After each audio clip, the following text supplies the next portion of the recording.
has a family of palm trees from the Mojave Desert inside of it. It's,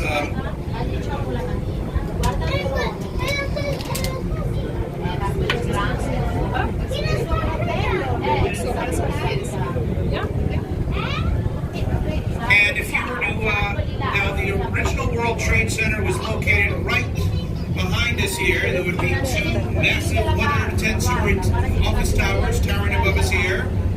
The original World Trade Center had its groundbreaking in the year 1966. The first tower was completed in 1970, the second tower in 1973, and there were 5 smaller buildings, the last of which was not completed until 1988, which means it took 22 years to officially complete the World Trade Center and an hour and a half for it to become part of history.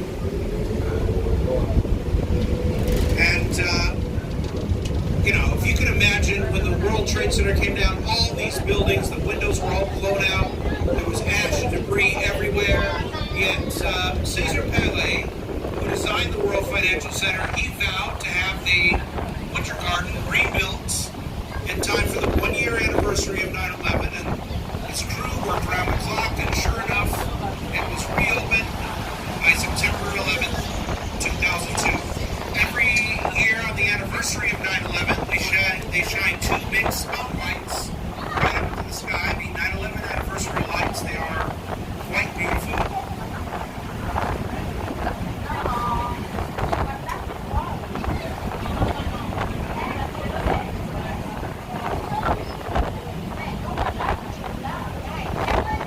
This is Battery Park City, a beautiful residential complex, beautiful esplanade in front of it. It's kind of nice and secluded a bit from the rest of the city, and it's really nice if you have children because it's not right in the middle of all the traffic and everything. But it's not cheap to live here. A studio apartment starts at about $1 million. On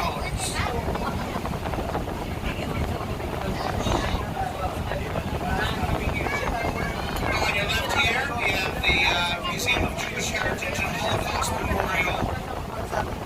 There are 6 tiers on that building to represent the 6 million people who died in the Holocaust. Ahí detérmelo, por Right favor. now, you're going to see the Central Railroad of New Jersey Terminal.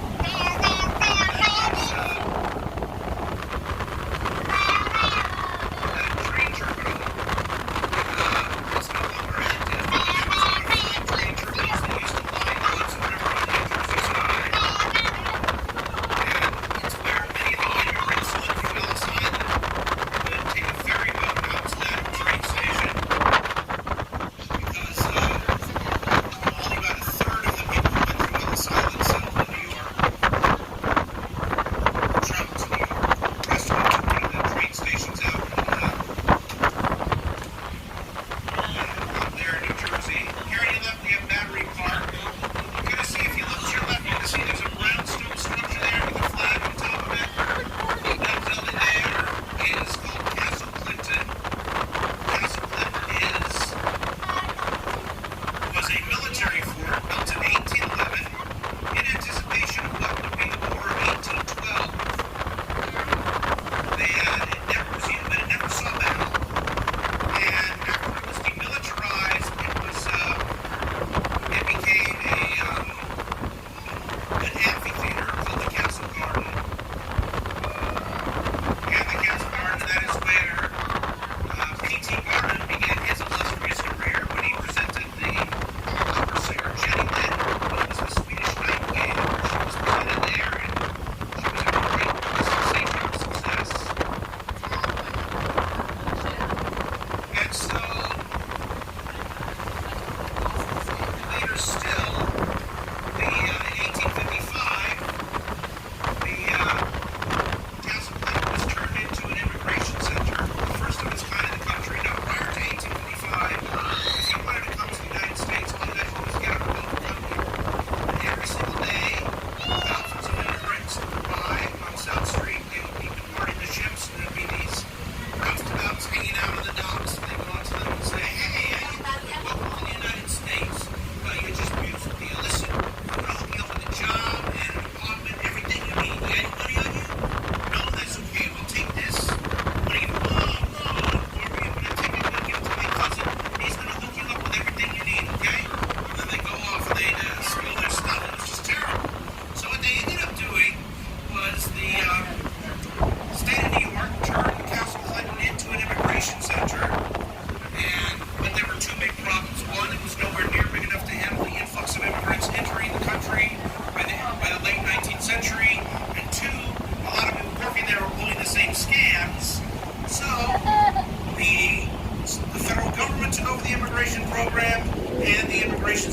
moved out to Ellis Island. Thank you.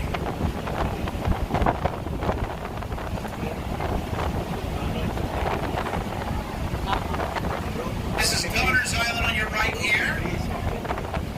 Governor's Island used to be called Nutten Island by the original Dutch settlers, or Nut Island, because what is New York without the nuts?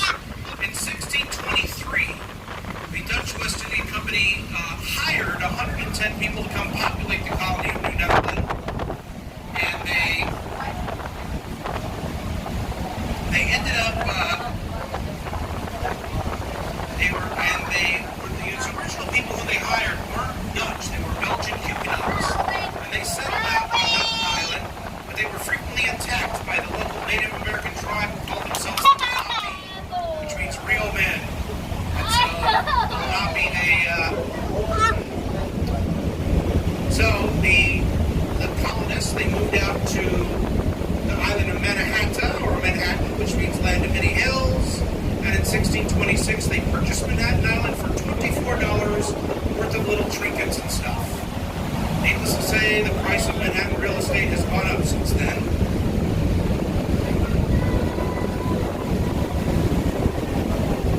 So, now on your right here is the borough of Brooklyn.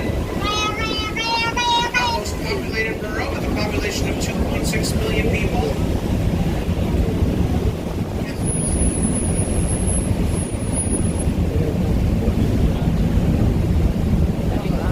The population of Brooklyn is 2.6 million people. Up until 1898, Brooklyn was an independent city. And at the stroke of midnight on January 1st, 1898, the Bronx, Queens, Brooklyn, and Staten Island all became part of New York City in the largest municipal consolidation in human history.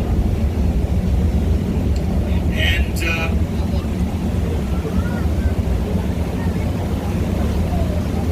while the other boroughs, which were mostly rural, were very gung-ho on becoming part of New York City, Brooklynites were very hesitant. They were already an independent city, and many Brooklynites wanted nothing to do with New York City. So the citywide vote on whether or not to consolidate with New York passed by just 277 votes. That's it.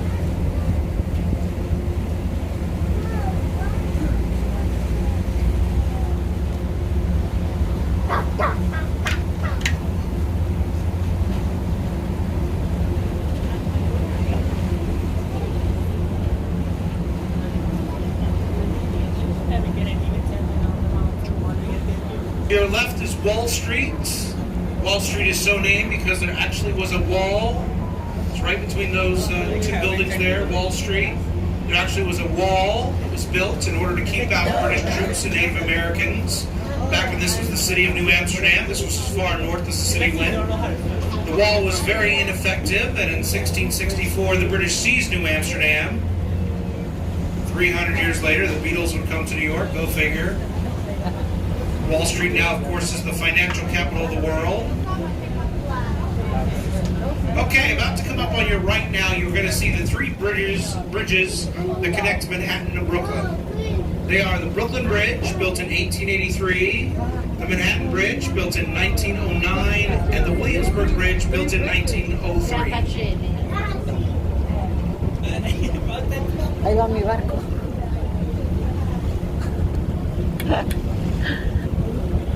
So now the Brooklyn Bridge was one of the great engineering marvels of the 19th century.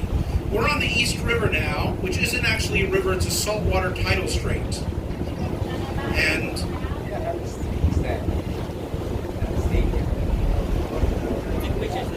this is a saltwater tidal strait, and because it's saltwater, it's not likely to freeze, which made it the perfect port. However, in 1867, the unthinkable happened when the East River actually did freeze up. And that brought all the commerce between New York and Brooklyn to a standstill. Remember, Brooklyn was an independent city at the time. And so,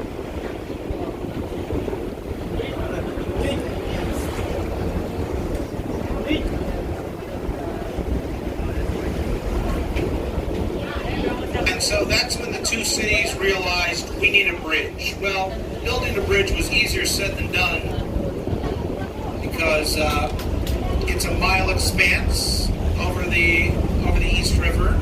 So So they needed a bridge that was a mile long, but it also had to be tall enough for ships with tall masts to go underneath. So the man with the plan was John August Roebling, a German-born engineer who had already built a smaller bridge in Cincinnati, Ohio, and he was.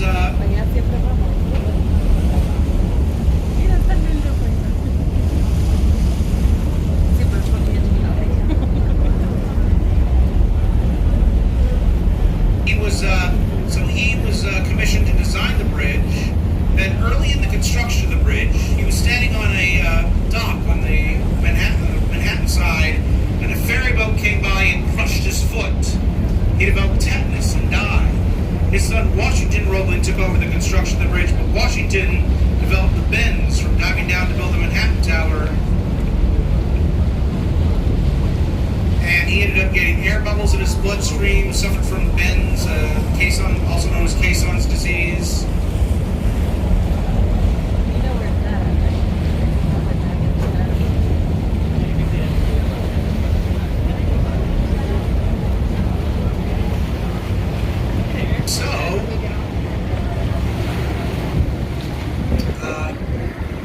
So Washington Roebling, he had to supervise the day-to-day progress from his sick bed, looking through binoculars. But to actually go and supervise the construction workers, he dispatched his wife, Emily Roebling. And as you can probably imagine, there were a lot of guys working there who were saying, "I ain't taking no orders from no broad." And they were then told in no uncertain terms, "Hey, listen, you either take orders from this broad or you don't work here, you capiche?" So they ended up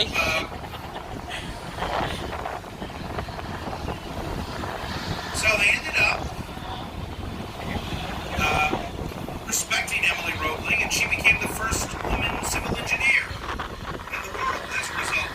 So on May 24th, 1883, after 14 years of construction,